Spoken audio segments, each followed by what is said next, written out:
Squid গেমের part 2 এবং আজকে আমরা পার্ট 2 তে অনেক মজা করব। তো চলো শুরু করা যাক। ফুল ভিডিও কিন্তু দেখবেন। আজকে আমরা এপিসোড 6 পর্যন্ত দেখব, মানে লাস্ট এপিসোড।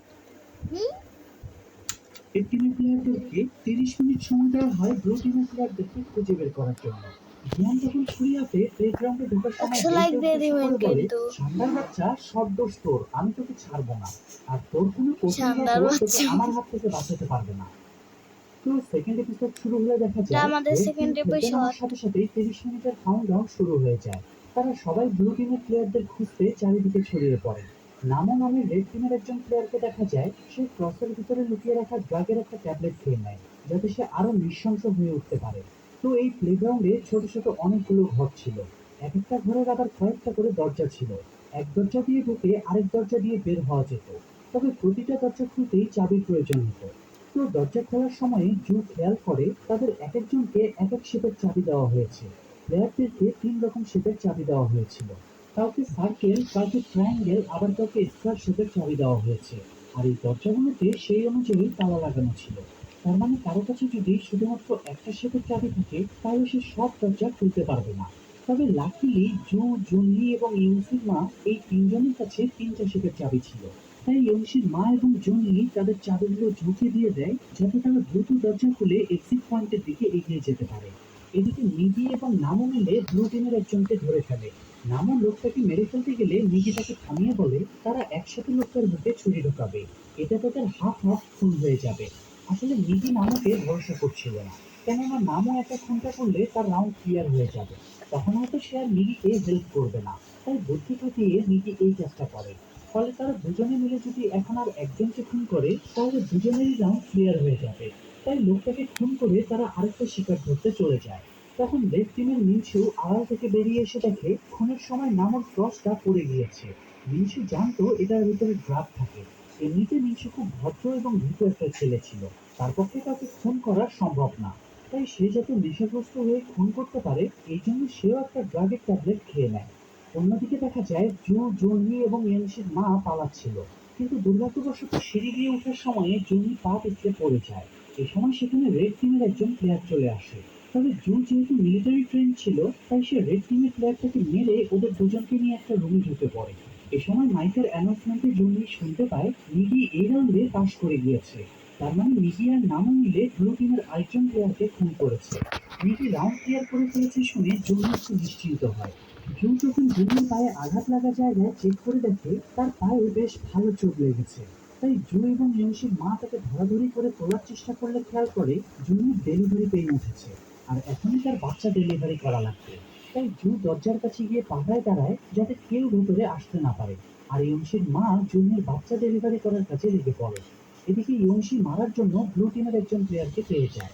সে প্লেয়ারটাকে মারতে গেলে প্লেয়ারটা আকুতি মিনতি করে বলে, ভাই আমাকে প্লিজ মারিস না, আমার মা ক্যান্সারের রোগী, আমি ছাড়া তাকে দেখার আর কেউ নেই। কথাগুলো শুনে ইয়ংশির মন দুর্বল হয়ে পড়ে। আর এই সুযোগে প্লেয়ারটা ইয়ংশির উপরে অ্যাটাক করে। দুজনে হাতাহাতি করছিল, ঠিক তখনই রেড টিমের আরেকটা প্লেয়ার এসে ব্লু টিমের সেই প্লেয়ারটাকে মেরে ফেলে। ফলে বেচারা ইয়ংশিদার রাউন্ড ক্লিয়ার করা হয় না। অন্যদিকে ব্লু টিমের কয়েকজন প্লেয়ার সেই ভণ্ডতান্ত্রিককে ফলো করছিল, আর সে ধুতিংবাজি বুঝিয়ে তাদেরকে সাথে নিয়ে পালিয়ে বেড়াচ্ছিল। সে একটা রুমের সামনে দাঁড়িয়ে তন্ত্রমন্ত্র করে বলে এই রুমটা সেফ। এই বলে সে রুমের লক খুলে দেখে ভেতরে কয়েকজন রেড টিমের প্লেয়ার আছে। এটা দেখে সে তার ফলোয়ারদের কিছু না বলেই দৌড়ে পালিয়ে যায়। ফলে ওই লোকগুলোকে অযথাই মরতে হয়। তান্ত্রিক পালানোর সময়ে দেইয়ের সাথে ধাক্কা খায়। তখন দেই একদিকে দৌড় দেয় আর তান্ত্রিক আরেক দিকে দৌড় দেয়। তবে এবার তান্ত্রিক গিয়ে গিহানের সামনে পড়ে। নিজেকে বাঁচাতে সে গিহানকে বলে, তুমি যাকে খুঁজে বেড়াচ্ছ সেই দেই ওই দিকে পালিয়ে গিয়েছে, তুমি ওই দিকে যাও আর বেইমানের প্রতিশোধ নাও। গিহানও যেহেতু শুধুমাত্র দেইকেই মারার জন্য খুঁজে বেড়াচ্ছিল, তাই সে তান্ত্রিককে মারার সুযোগ পেয়েও তাকে না মেরে দেইকে খুঁজতে চলে যায়। আর তান্ত্রিক পালিয়ে আরেকটা রুমে ঢুকে পড়ে।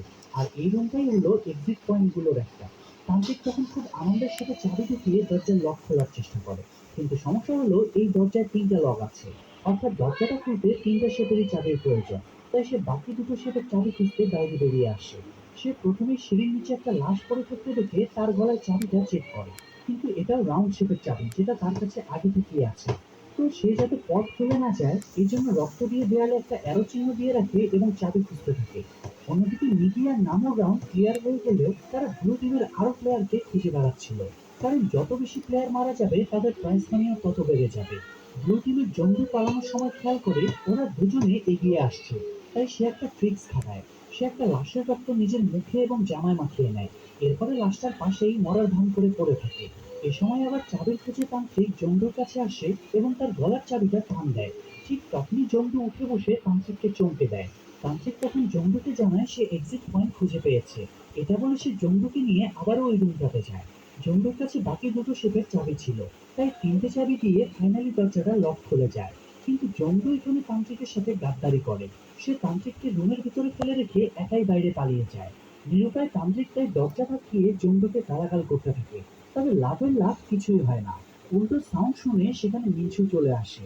তান্ত্রিক মিনসুকে এটা সেটা বলে ম্যানিপুলেট করার চেষ্টা করে, কিন্তু মিনসু এই সময় ড্রাগন নেশায় বুট হয়েছিল। সে তান্ত্রিকের জায়গায় নামকে হ্যালুসিনেট করতে শুরু করে, কেননা নামও তাকে অনেক পিস করতো। তাই সে নামকে ভেবে প্রতিশোধ নিতে তান্ত্রিককে মেরে ফেলে। তাই তান্ত্রিকও তার অতি দণ্ডামির ফল পেয়ে যায়, আর নামরও এই রাউন্ড ক্লিয়ার হয়ে যায়। এদিকে দেই পায়ে চোট পেয়েছিল, তাই গিহান রক্তের দাগ ট্রেস করে তাকে ধরে ফেলে। দেই তখন ইমোশনাল কথাবার্তা বলে গিহানকে এক্সপ্লেন করার চেষ্টা করে সে কেন গতকাল ম্যাগজিনগুলো নিয়ে যায়নি। তার এক্সপ্লেন শুনে গিহানের মনটা কিছুটা নরম হয়, কিন্তু এই সুযোগ কাজে লাগিয়ে সে গিহানের উপরেই অ্যাটাক করে। তাই এবার আর গিহান তাকে একটুও ছাড় দেয় না। গিহানের হাতে তখন ধারালো ছুরি থাকলেও দেইয়ের কাছে কিছুই ছিল না। তাই সে নিজের জুতো খুলে হাতে নিয়ে বলে, এটা বাটা কোম্পানির জুতো, তুই আমার সাথে পারবি না। এসব শুনে গিহান আরো রেগে যায় এবং ছুরি ফেলে দিয়ে দেইকে গলা টিপে মেরে ফেলে। তাই বেচারা দেইয়ের চ্যাপ্টার এখানে ক্লোজ হয়ে যায়। অন্যদিকে ততক্ষণে জুনির বাচ্চা ডেলিভারি হয়ে গিয়েছিল। সে একটা ফুটফুটে মেয়ে বাচ্চার জন্ম দিয়েছে। ইয়ংশির মা তার চুলের খোঁপায় একটা ধারালো অস্ত্র লুকিয়ে রাখতো। সেটা দিয়ে সে বাচ্চাটার নাড়ি কেটে দেয় এবং বাচ্চাটা জুনির কোলে তুলে দেয়। এ সময় সেখানে রেড টিমের একজন চলে আসে। জু তখন আবারও তাকে প্রোটেক্ট করতে তার সাথে ফাইট শুরু করে। এক পর্যায়ে জু ওই প্লেয়ারটাকে মেরে ফেলে। তবে ফাইট করতে করতে তারা পাশের আরেকটা রুমে চলে এসেছিল। জু খেয়াল করে এটা এক্সিট পয়েন্ট, আর তার কাছে যেহেতু তিনটা চাবি ছিল তাই সে ইজিলি এক্সিট ডোরটা খুলে ফেলে। কিন্তু একা বাইরে যেতে তার বিবেকে বাধে। সে জুনি এবং ইয়ংশির মাকে নিতে আবারও ফিরে যায়। সে হাসি মুখে তাদেরকে এক্সিট পয়েন্ট পাওয়ার কথাটা জানায়, কিন্তু ওই মুহূর্তে নিরি এসে